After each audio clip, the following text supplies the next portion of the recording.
दयानंद केवल दो समय सुबह और शाम ही परमात्मा की स्तुति करने का विधान बताते हैं। क्या वेदों में भी यही प्रमाण है? वेद बताते हैं भगवान की 3 समय तो प्रार्थना स्तुति करनी चाहिए और बीच में अपना नाम जाप करना चाहिए। ये कंप्लीट प्रोसेस है। ये दास के पास उपलब्ध है, वर्तमान में किसी के पास नहीं है। अब महर्षि दयानंद की थोड़ी सी और झलक दिखाते हैं आपको। एक ये जीवन चरित्र है महर्षि दयानंद सरस्वती का जीवन चरित्र। इसके लेखक हैं अमर शहीद लेखराम द्वारा संकलित प्रमाणिक उर्दू भाषा का आर्य भाषा अनुवाद। अनुवादक हैं आर्य महाउपदेशक श्री कविराज रघुनंदन सिंह निर्मल।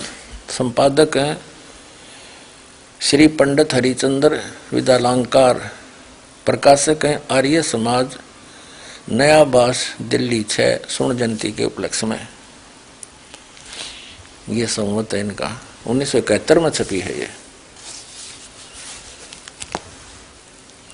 ये कोई यशपाल शास्त्री लिखा हुआ इसमें।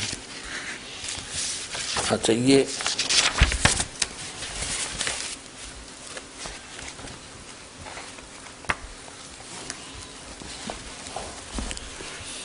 ये देखिएगा, ये है जीवन चरित्र महर्षि दयानंद सरस्वती।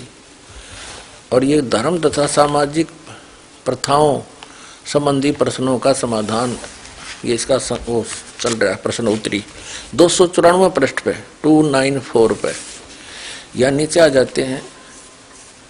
अब किसी ने प्रश्न किया कि संध्या 2 समय करनी चाहिए व 3 समय। उत्तर महर्षि दयानंद कहते हैं केवल 2 समय प्रातः तथा साय, 3 समय नहीं। ठीक है, महर्षि दयानंद कहता है 2 समय प्रातः और साय, 3 समय नहीं करनी चाहिए। ठीक है। फिर प्रश्न करता कहता है कि बार बार या प्रत्येक बार मंत्र जाप करना या परमेश्वर का नाम लेना चाहिए या नहीं। और जैसे ब्राह्मण 1,00,000 2,00,000 मंत्र या परमेश्वर के नाम का जाप और पुरस्करण करते हैं, यह ठीक है वा नहीं। उत्तर पहचानना चाहिए। पहचानने का अर्थ करता है आगे चलकर आगे बताएं, पहचानना चाहिए। ठीक है। जप और पुरस्करण करना कुछ आवश्यक नहीं, यानी जाप जूप करने की कोई आवश्यकता नहीं। फिर पूछा परमेश्वर का कोई रूप है वा नहीं। महर्षि दयानंद उत्तर देते हैं उसका कोई रूप और रंग नहीं है, वह अरूप है। और जो कुछ इस संसार में दिखलाई देता है वह सब उसी का रूप है, क्योंकि केवल वह अर्थात वही एक सब का बनाने और उत्पन्न करने वाला है। इसके अब सुनते रहिए इसकी कलाबाजी। इसमें क्या कहा इसने कि 2 समय संध्या करनी चाहिए, 2 समय उपासना भक्ति 2 समय करनी चाहिए, 3 समय नहीं। और जाप करने की कोई आवश्यकता नहीं। बार बार जैसे 1,00,000 मंत्र कर लो, 2,00,000 कर लो, 1,000 कर लो, वो जप नहीं करने। बताओ। और वेद कहता है यजुर्वेद अध्याय नंबर 40 के मंत्र नंबर 15 में लिखा ओम करतु समर केलवे समर। और करतुम समर, ओम नाम का जाप काम करते करते स्मरण करो, विशेष कसक के साथ स्मरण करो, विशेष श्रद्धा के साथ। और मनुष्य जीवन का प्रथम कर्तव्य जाने का ओम नाम का जाप लगातार करो। यही परमेश्वर ने सूक्ष्म वेद में बताया है, स्वयं अपनी अमृत वाणी में स्वयं आकर जो बताते हैं तत्व ज्ञान। नाम उठत नाम बैठत नाम सोत जागवे, नाम खाते नाम पीते नाम से लागवे। यही गीता में प्रमाण है। गीता जी में 3 अध्याय के 7, 8, 9 में स्पष्ट किया है कि 3, 4 से लेकर 9 तक स्पष्ट किया है कि अर्जुन, यदि तू काम करते करते भक्ति कर। 8वें अध्याय के श्लोक नंबर 5 और 7 में गीता ज्ञानदाता कहता है कि अर्जुन तो युद्ध भी कर और मेरा ध्यान मेरा सिमरण भी कर, मंत्र भी जाप कर।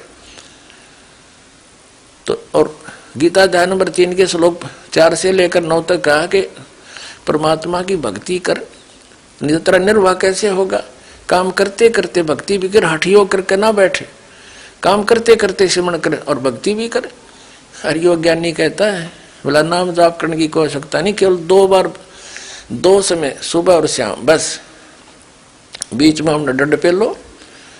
वाह भाई वाह, बड़ा बढ़िया ज्ञान बताया। अब वेद क्या बताते हैं, भगवान की 3 समय तो प्रार्थना स्तुति करनी चाहिए और बीच में अपना नाम जाप करना चाहिए। ये कंप्लीट प्रोसेस है, ये दास के पास उपलब्ध है, वर्तमान में किसी के पास नहीं है। अब दिखाता हूं आपको, ये देखिएगा ऋग्वेद 2 भाग,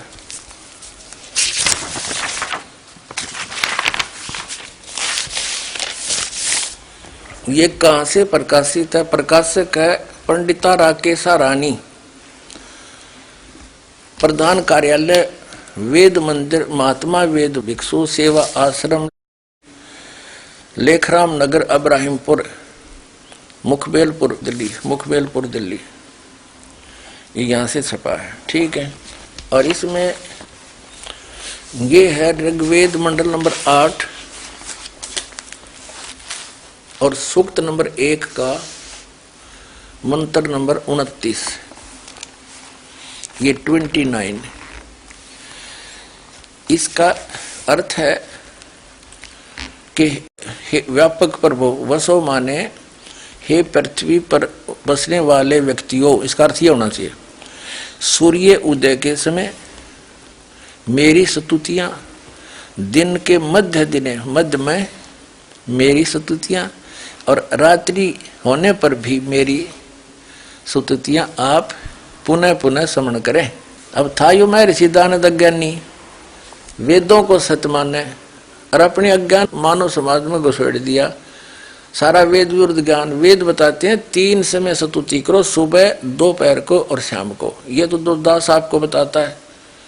सुबह का नित्यनेम आप डेली करते हो भक्त, दोपहर को सभी देवों की स्तुति होती है, वो प्रार्थना आपसे दी जाती है, और शाम को संध्या आरती करते हैं। 3 समय करते हैं, यही वेद बताते हैं, ये सूक्ष्म वेद बताता है।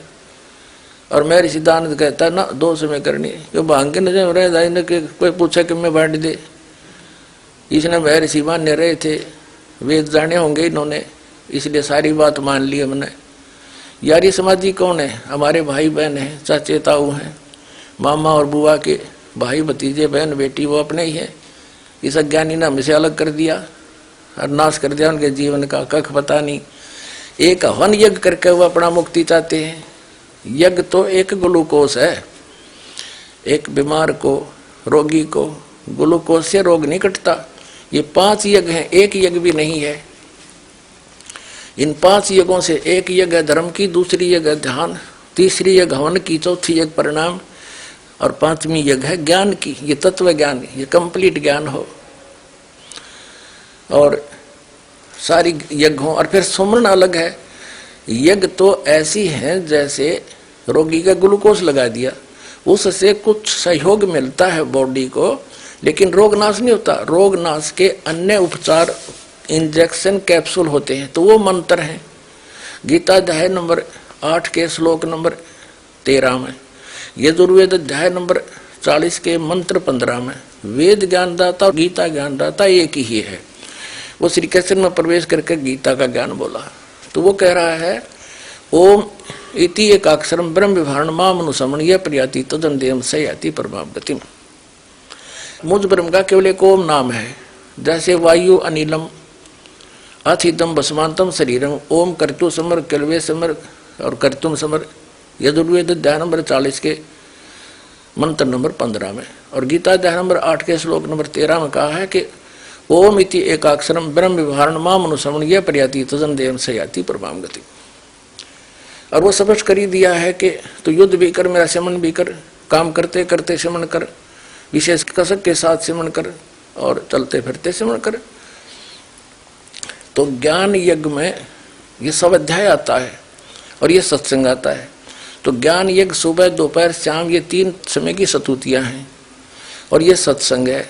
और बाकी धर्म यज्ञ भंडारे होते हैं, हवन यज्ञ हम ज्योति यज्ञ जलाते हैं, प्रणाम करते हैं, तो ये सब है।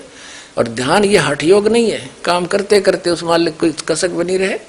जैसे किसी का कोई टेंशन हो जाती है, भूल कर दिखा उसको एक पल भी, जब हमने यहाँ के दुख दिखेंगे और वहाँ के सुख दिखेंगे, उसकी प्राप्ति के लिए जो में कसक उठे जाएगी बार बार, दैट इज मेडिटेशन, वो सहज समाधि है। तो कहने का भाव